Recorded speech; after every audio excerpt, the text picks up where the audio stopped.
Hello, everyone. You're very welcome to today's Graduate and Professional Studies webinar. Today, we're looking at an issue which is so important for the PhD, namely doing a literature review. Now, I've come from a recent panel discussion where an issue which came up was there were two fundamental questions in that panel. One was, what is a literature review? And we'll be talking about that in the preliminary part of today's session. And another question which came up was, how can we make a literature review critical rather than descriptive, rather than merely a description of what has been published already and what the academic sources in the public domain already are.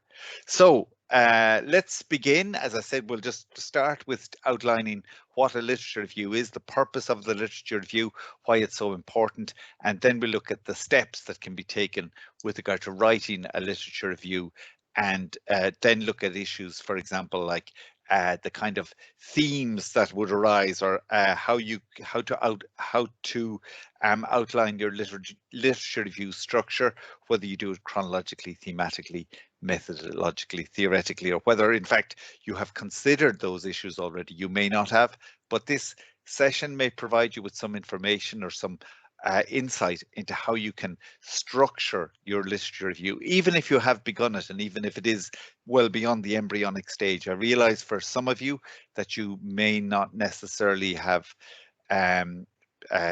developed a very coherent literature review so far, and there'll be advice for you in that regard also, because I think if you haven't begun your literature review, hopefully this will give you some valuable tips and advice in that regard. So let's go ahead and let's see what we have here. What is a literature review? I think this is as I said, when I attended this panel recently, I was somewhat surprised that this was such a key question that came through, but there seems to be a somewhat misinterpretation sometimes of what a literature review actually constitutes, and given that it is such a fundamental part of any PhD, it's really important just to get this element right.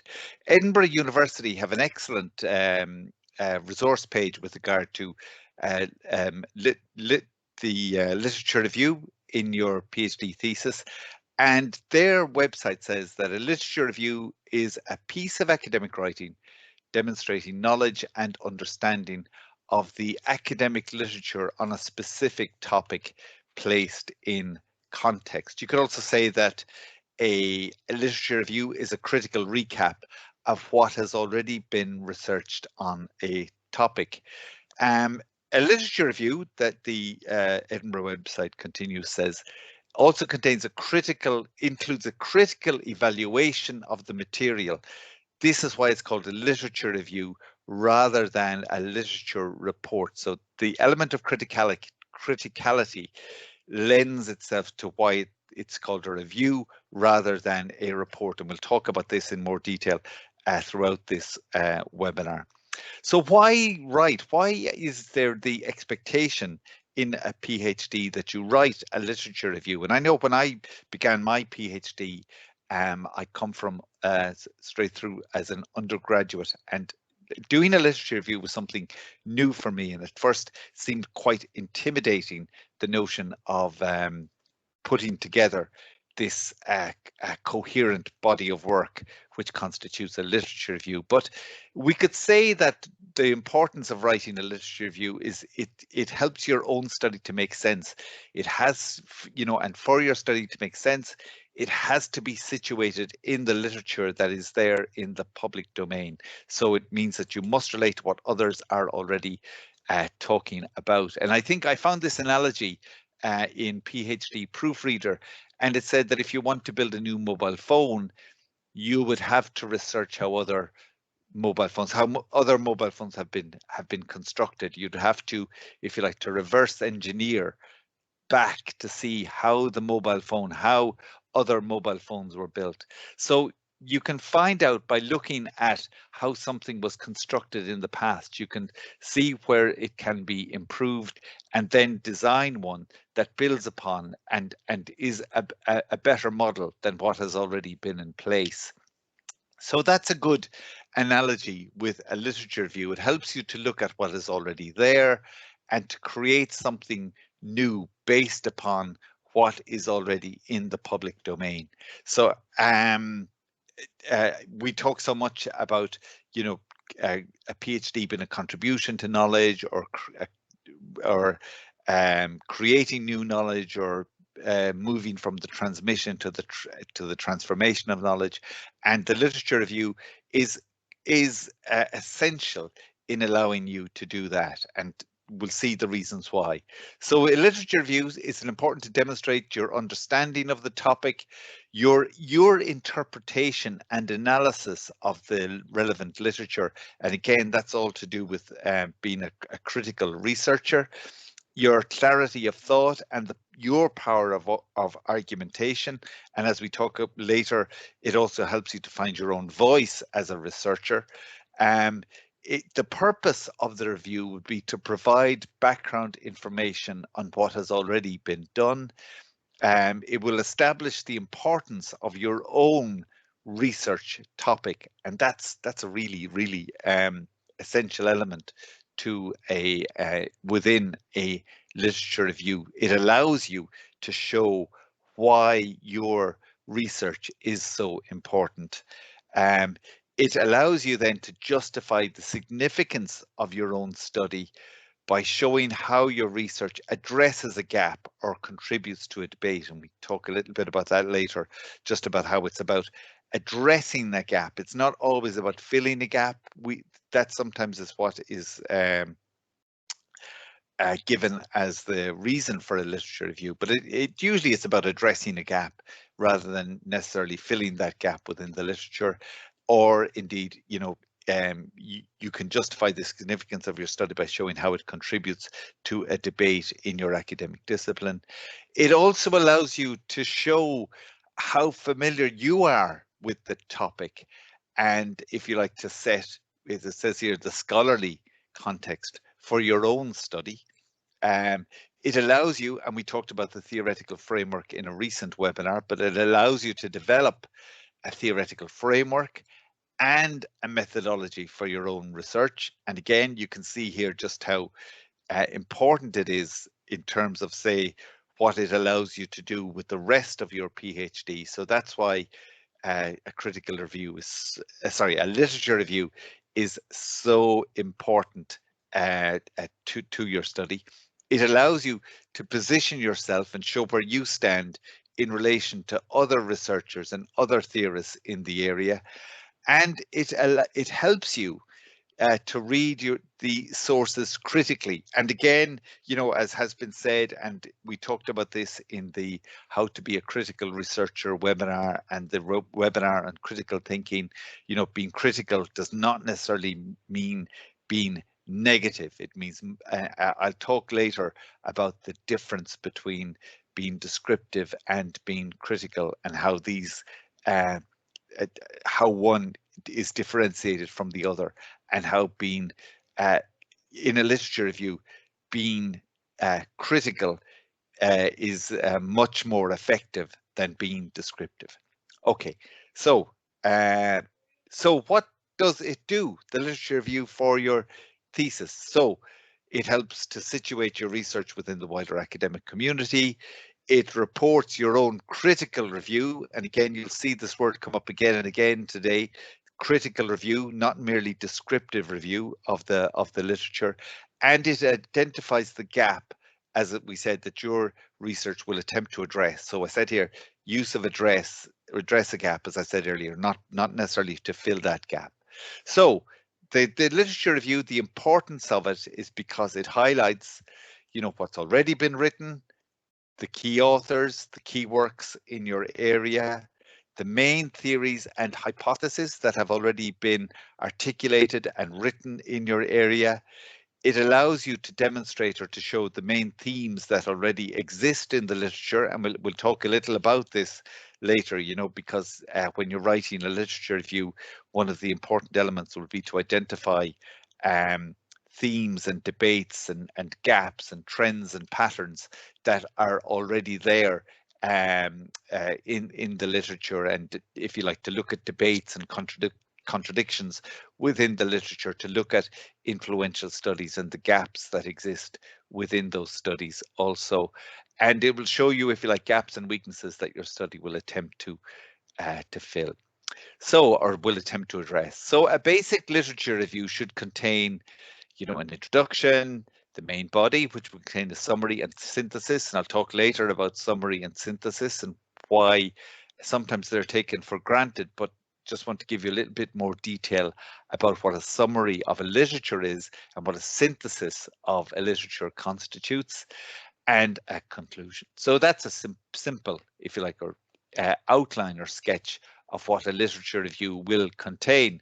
An effective literature review, you know, will provide a critical overview of existing research by outlining important research trends that you can see through undertaking this study, through undertaking this review. And remember that word review, so it's a review and not a report. You're assessing the strengths and weaknesses of individual studies, as well as assessing the strengths and weaknesses of the existing research as a whole. And again, I think what happens with a lot of people when they're looking at a literature review, or when people try to think of what a literature review is, sometimes it can seem very, very overwhelming and intimidating.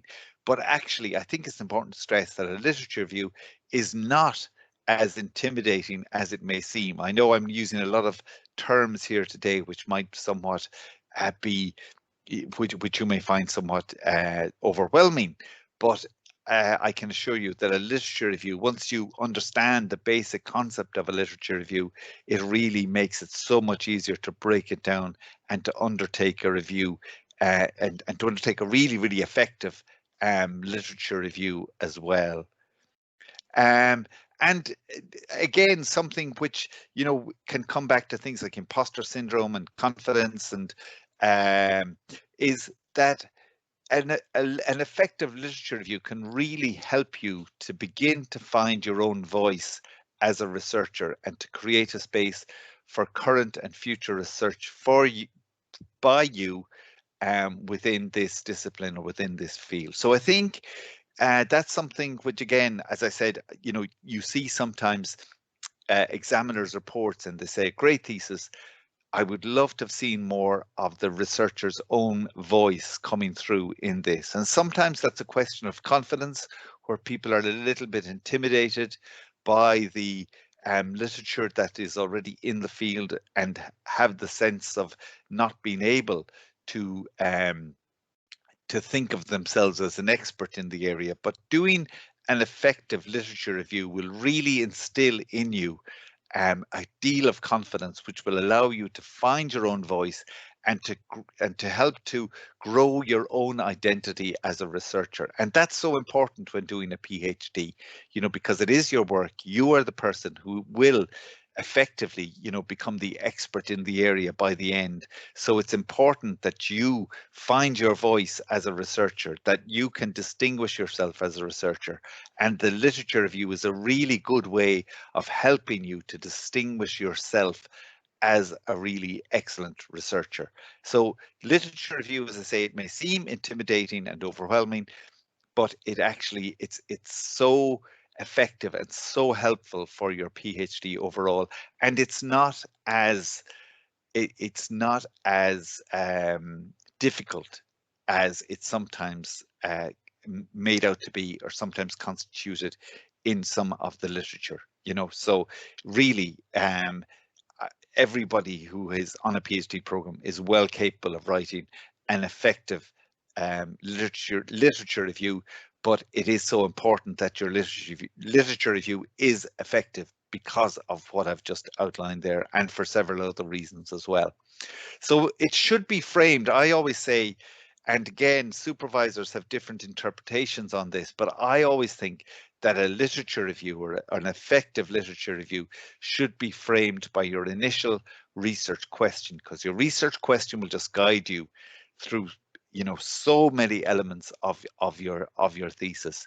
So if you begin a literature review but you don't know what question you're answering, what's likely to happen is that you'll end up reading everything in the area, everything in the discipline, and you will then find that trying to decide what to that, and this could take so long, that you lose a great deal of time, and you become, and it's possible that by the end of all that you could become somewhat confused. So I would say to begin with a research question before you begin your literature review.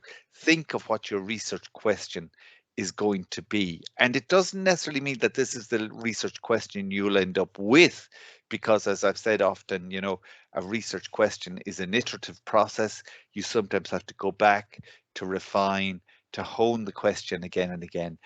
But think of what your initial research question is, because that will have a huge impact on the literature review, because that will then help you to find sources, and it will help to streamline your search as well.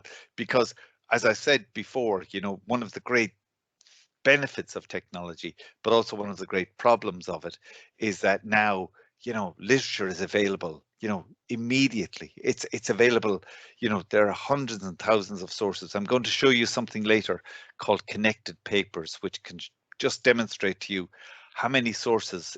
I'm using it as a tool to show you, you know, how to undertake an effective literature review, but I think it also shows you just how many, you know, potential sources are out there. But connected papers, something like connected papers, should help you to make a more effective literature review, and to make your search somewhat easier and more manageable.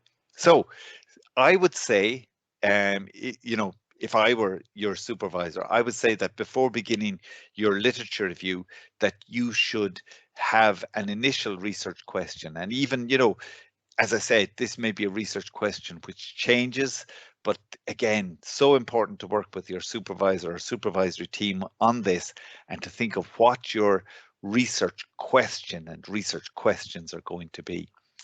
And often what will happen is that the literature review, by the time you get to the literature review, you could end up with a statement of your research question, or of your updated. Sometimes, you know, people do update their research question after completing their literature review.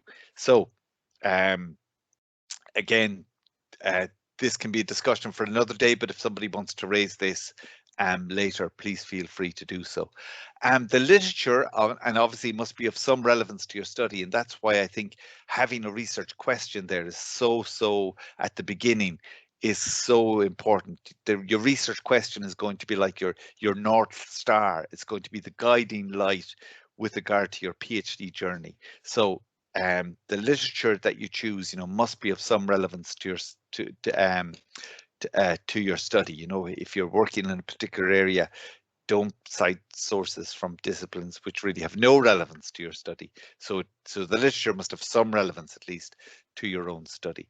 I would say, and again, this could be a matter of interpretation with your supervisor, but I think your supervisors would say the same, that it's better to use the work by original authors of material rather than reviews of that same material by other authors.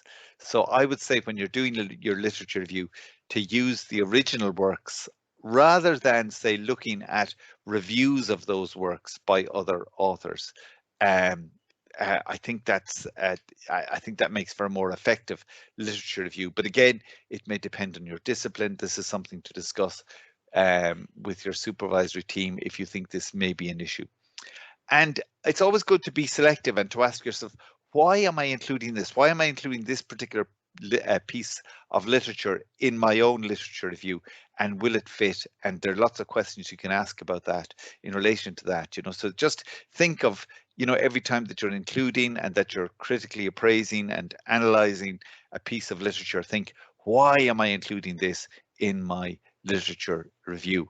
Now, I think when it comes to the steps involved in a literature review, I think, you know, if I were giving advice to a PhD student, I would say that these are the steps, you know, the fundamental steps involved in any literature review. So my advice, and again, this may depend on your discipline, it may depend on your supervisory team, it may depend on the problem, the research problem that you're looking at.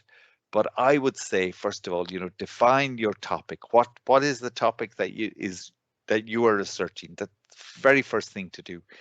Second thing I would say is to develop a research question to direct your search. As I said, your research question is going to guide your thesis. And as I've said so often, it's so important to write to your research question, because if you don't write to the question, you can find yourself going down all kinds of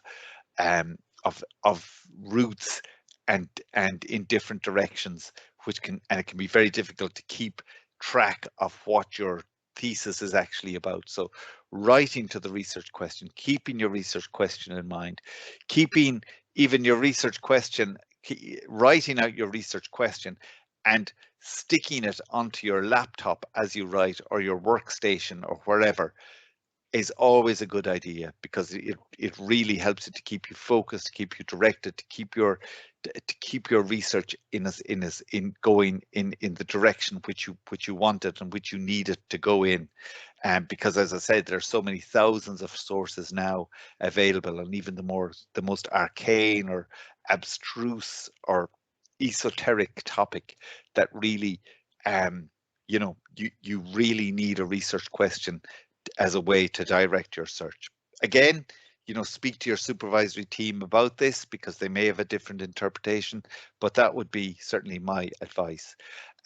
Obviously, you're then searching for the relevant literature on your topic. So you're looking at various sources. You can be looking through, as I talk about later, things like Science Direct, Google Scholar, PubMed, connected papers, as I'll show you later on, and evaluate and select the sources discovered. And that's important, that whole issue of evaluation of those sources.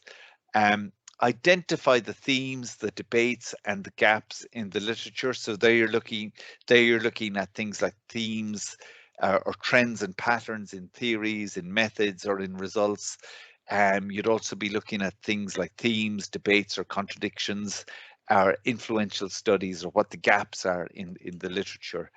And also, as I said, outline of the structure. And I'll just talk about that in a little bit more detail, because even if you're well into your literature review, it's always a good idea just to talk about the structure, or even to put a structure onto it. And you can always go back and say, when I'm talking about, at the beginning of your literature review, and say, that you may have already done this without even overthinking it.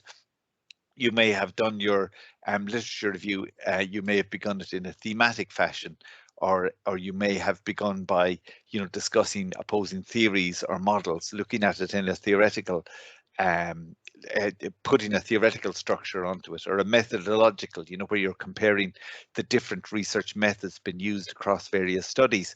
But it's always good, even if you haven't necessarily said at the beginning of your literature review that you're using a particular structure, you may have done so. You may have begun, if you like, with a chronological type of structure. And it's always good to go back and to talk about the structure that you have on your literature review. And I'll just show you why in a moment or two. And then obviously, the last step obviously is to write the literature review, to write the introduction, the summary, the synthesis, and the conclusion. And we'll talk about those in more detail very, very shortly.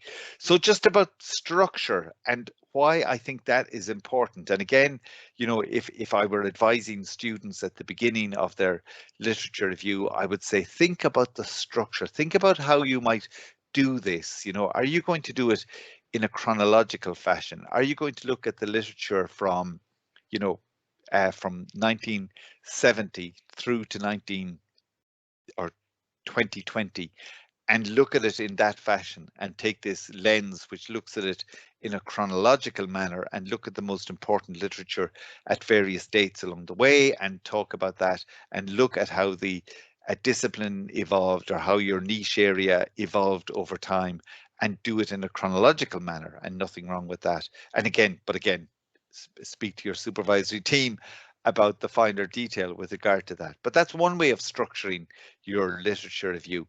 Another way to structure your literature review is to do it in a thematic fashion, and that would be where you organize your literature review around several key themes. So you could say, you know, depending on your area, that you're going to look at it thematically, that you have decided on these particular themes in your area, and you are going then to look at the and to structure your literature review in that particular manner. So that would be, where you're organizing your literature review with regard to important themes in your area. Another way to do it is to adopt a theoretical structure, and that's where you discuss, if you like, different theories or models that you have seen, or trends and patterns also with regard to theories, and it could be to do with results also, and also with regard to a methodological approach, and that's where you compare the different research methods being used across various studies. Or your structure could be a combination of some or all of the above, or using a different structure. And it may be the case that you've begun your literature review and you haven't thought about how you're going to structure it. And don't panic if that's the case. But I think it's always good to look at, a structure. And even if you're well immersed into your literature review, I think it's always good to try and put a structure onto a literature review and say, well, I'm going to do it in a thematic manner, or I'm going to do it in the combination of a thematic, a theoretical, and a methodological structure. So it's always good, I think, to go back and just to say, what structure, or to look at your literature review again, see what you have done so far, and think of how you can structure it in a particular way. I think it gives it more coherence overall. And I would say that once you've established, and obviously it's important to use a structure that best fits with what you are trying to achieve. And again, this is something which might be well worth discussing with your supervisory team. But once you have established your structure, I think it's important then to integrate it into your thesis. So this would be advice that I would give to somebody starting their PhD, but also advice to some of you who have begun your literature review, that this is a good way. I think this is an effective way to go about doing the literature review. I think it just gives more coherence to what it is that you're that you're trying to do. So before you begin your literature review, it's always good to ask yourself, what's in the public domain about this topic? Has anyone else done anything similar to my thesis? And hopefully not, because you don't want to engage in a literature review and discover to your horror that someone has already, if you like, almost colonized this domain or this topic or this niche area that you're looking at.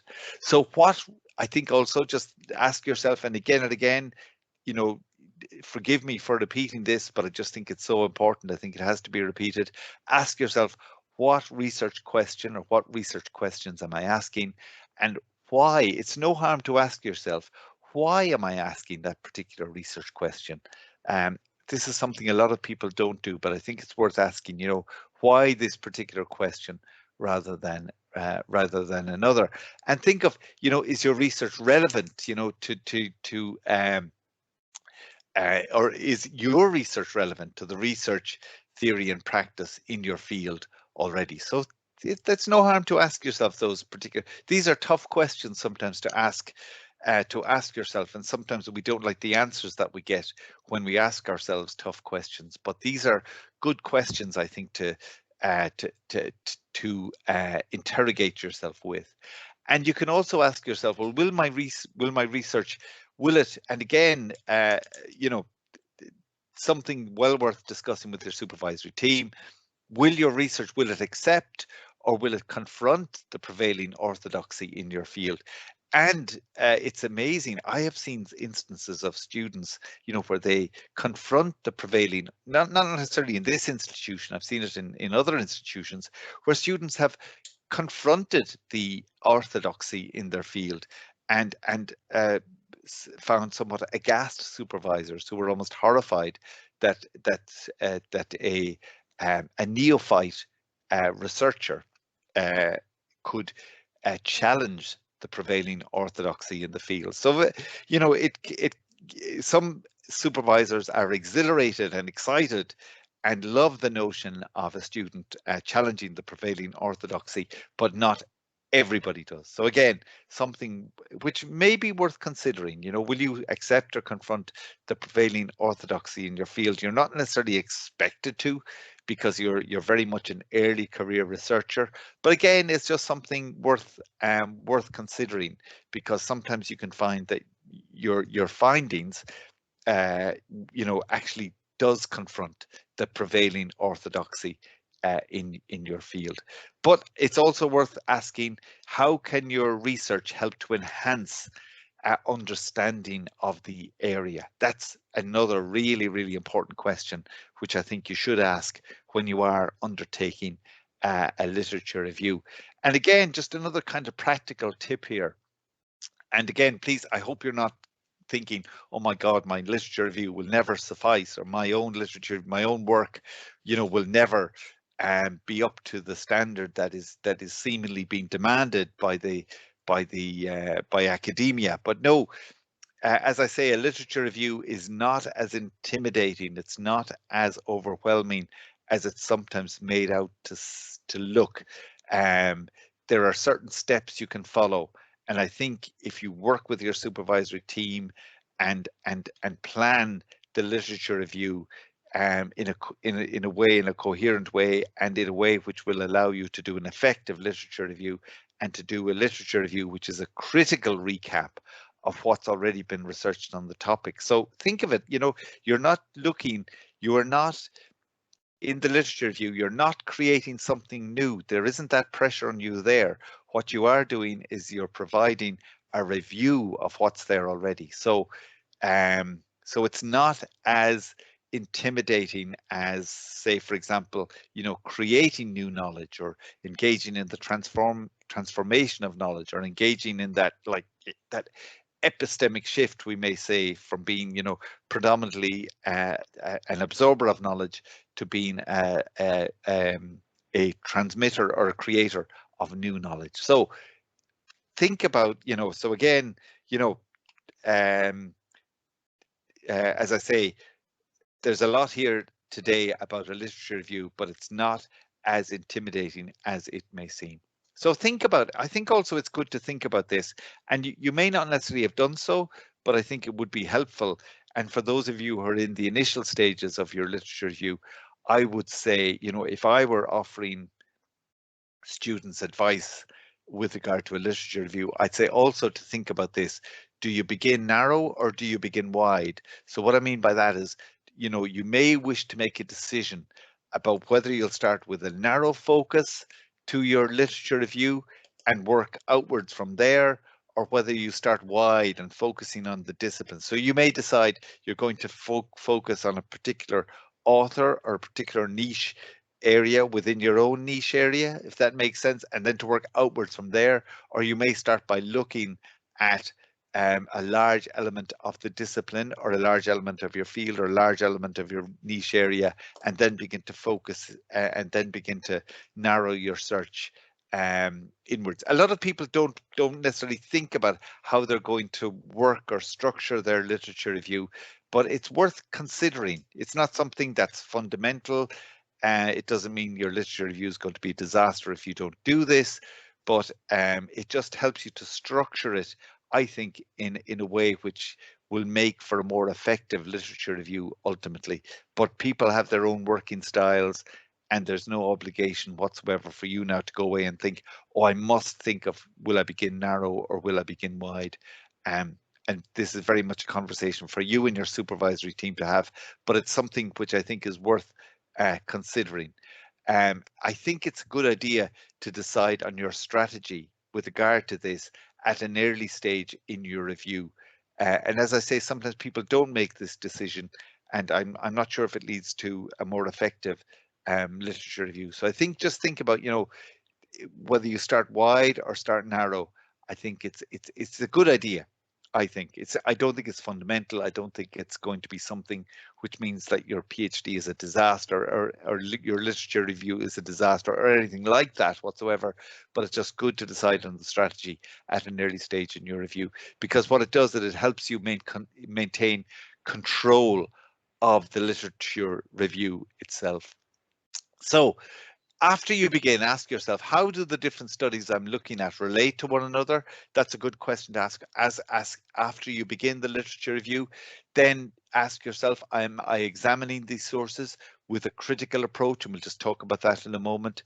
Am I able to critique my own interpretation of the sources and to present my own rationale for doing so?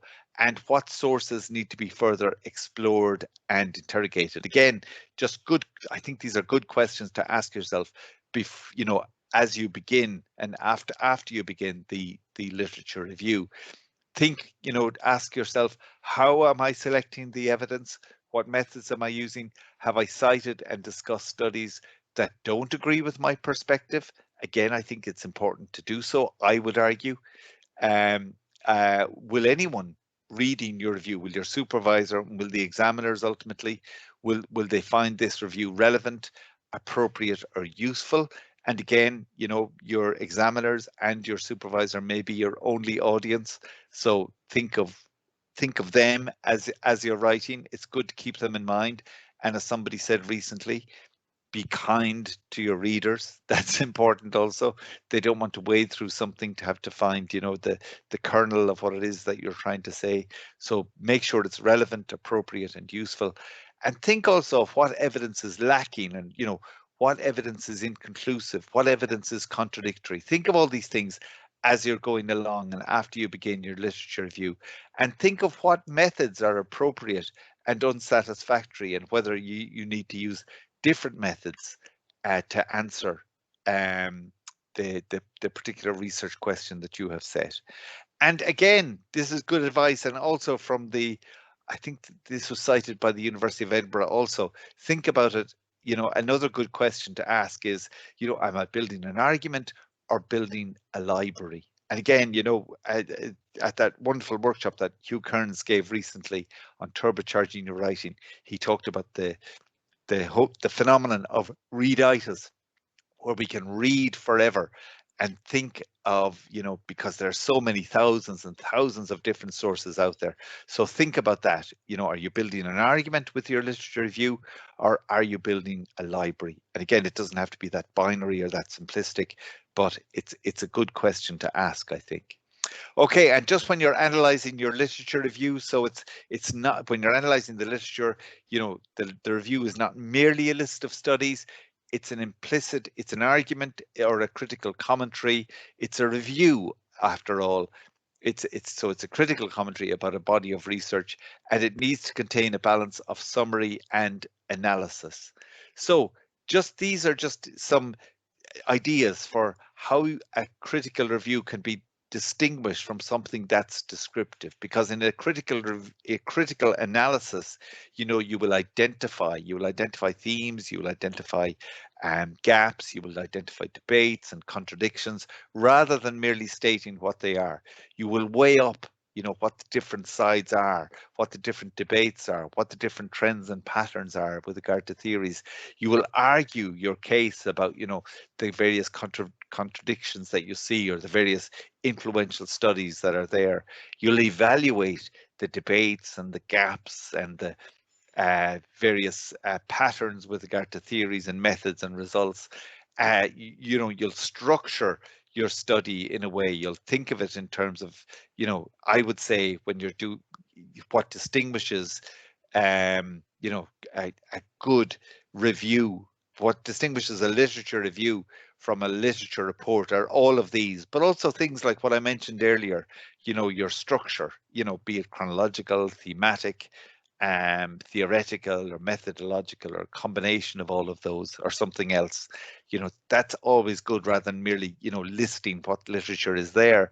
And you demonstrate, what is there already, critically. You're giving a recap on what is already there, and you're drawing conclusions rather than merely giving information. So you're commenting, you're being analytical and you're being critical, rather like a theatre reviewer would be, or a musical reviewer, or somebody who's reviewing, some public exhibition or whatever. You're drawing conclusions rather than merely giving information. So uh, I think all of those are just important, just to show you about, critical analysis rather than something that's merely descriptive.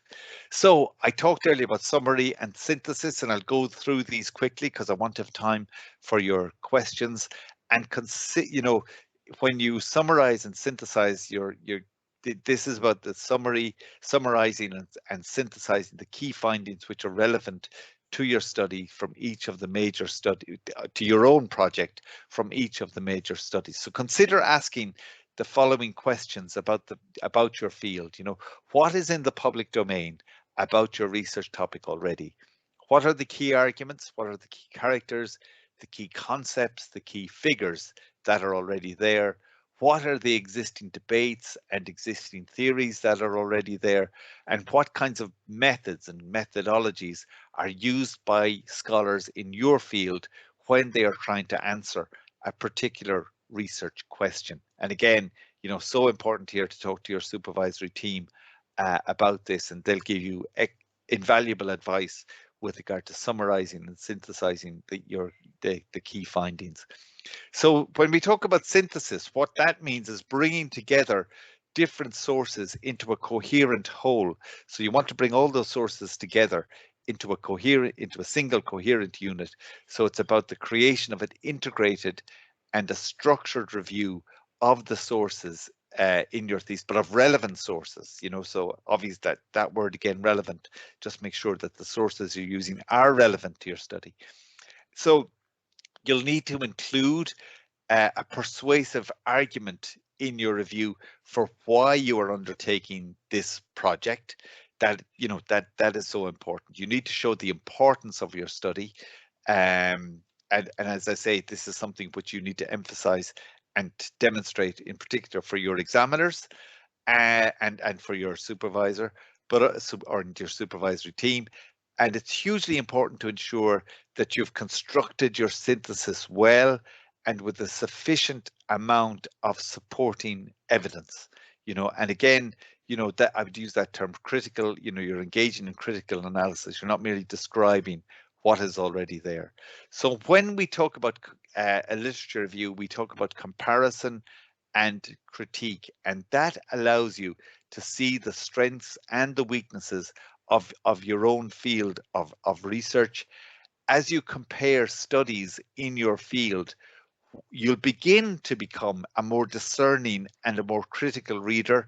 You'll begin to find your voice as well, because you'll find that as you begin to compare studies, your critical faculties will grow with regard to those studies, and also your own voice will increase. Your own identity as a researcher will be enhanced, and you will begin to find your voice as a researcher, which, as I said, is so important, particularly for you doing a PhD. And it's one of the things which really distinguishes, PhD scholars from, say, from undergraduates, for example. Undergraduates wouldn't be expected, expected to have an interpretation or opinion, but as a PhD researcher, you really are expected to find your voice as a researcher, and to have us and to grow and to benefit from a strong identity as a researcher. So, and to be more confident in that in that particular area as well. And just to finish, what you need to do obviously is, just when to stop. So it's important to keep control of the reading process. Again, to come back to that Hugh Kearns term of readitis, because you could end up reading forever about your topic. So it's important to keep control of the reading process. The writing stage, I think that's important also. The writing stage is also part of the research process, obviously. So writing while you collect. So you write while you collect, you know, more literature, more data in the field. You keep writing, and you collect, you know, collect sources while you were writing as well. So I don't think it's a good idea to decide, oh, I'm going to get all the sources, all the relevant sources, and then begin to write. I think it's always good, again, something to discuss with your supervisory team, but it's always good to write while you're collecting, and then you may decide afterwards, well, that source isn't that relevant, but you know, to the research question that I'm trying to answer. Just with regard to, you know, material and collecting material, if you use things like EndNote, EndNote Desktop and EndNote Online, they help you to collect and store your references. They help you to create, you know, to cite your references, create a bibliography. They're, you know, just fantastic resources to have. They help you to add notes to your references and comments regarding your sources. And you can link in then to text, web pages, and documents. Fantastic resource. I just wish we had these when I was doing my PhD. You know, sometimes you would see people almost in tears trying to get their, you know, their resources together, to get their references together, and to make sure that the references were in the bibliography and and to make sure that what was in the text was in the bibliography, and what was in the bibliography was cited, was quoted somewhere within the text itself. And sometimes people were driven just demented by the fact that, you know, that they hadn't well, at the time there was no access to reference management software, but sometimes it would have been wonderful to have this to hand. I think it would have made life so much easier. So the software is there, and I would say to you to make sure to use it. I mentioned connected papers earlier. I mentioned also PubMed, ScienceDirect, Google Scholar as a way, you know, of when you're undertaking your search for relevant literature on your topic. And also I mentioned connected papers, and I'll show you just after this how connected papers can work. It's a really, I think it's quite a brilliant tool. If you're not familiar with it, I think it's something that can really help you with your literature review. Obviously, you know, another way is using library searches, references within relevant sources, because you'll always find references within the sources that you're reading if they are relevant. Obviously, with the electronic copies of journals. And yes, and I always say it's always a good idea to read the abstract first to determine if the article is relevant. So sometimes, you know, you can make a mistake of reading the article first and think, oh, well, that's not really that relevant. But the abstract can be really good as a way of guiding you with regard to the relevance of the piece of literature. So always, I would say, just read the abstract first and determine from that if the article itself is relevant. So when you're reviewing your literature review, ask yourself these questions. Say, have you supported and justified your research question with the sources you have used? I think that's a really good question to ask. Think of, have you included sources that don't contribute to your argument? You know, and if you have, ask yourself, well, what's the point? What's the purpose of including this source? Think of it, have you got the right balance between description and critical writing? Now, obviously, you'll have to have some bit of description there, but as I said, you're looking at a review rather than a report, so you have to engage in a form of critical writing. As I said, you know, it's a review. It doesn't mean you're negative necessarily. It means you're analytical, and you're interpreting what has been written. Think, have you omitted important aspects of the literature or left unanswered questions there? And have you commented on the relevance of each page of evidence, of each piece of evidence in your review? So think about that as well. So think about, you know, when you're using a source, think about, have you commented on that and have you analyzed that? And then think, well, is it worth keeping that in there?